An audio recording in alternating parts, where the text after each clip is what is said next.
Hi there. Welcome to the GridMate Learning channel.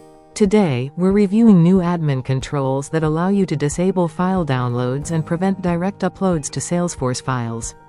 With these settings, admins can enforce external storage governance, ensuring that files remain within approved storage platforms, exactly where they're supposed to be. Let's get started. We'll begin by reviewing the upload files action before disabling it.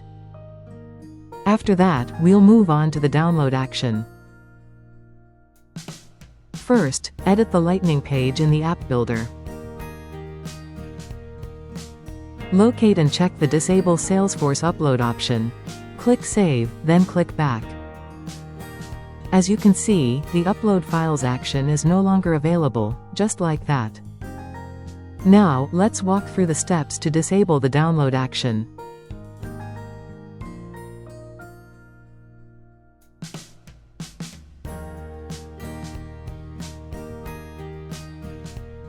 Again, edit the Lightning page in the App Builder. Check Disable Download. Click Save, then click Back.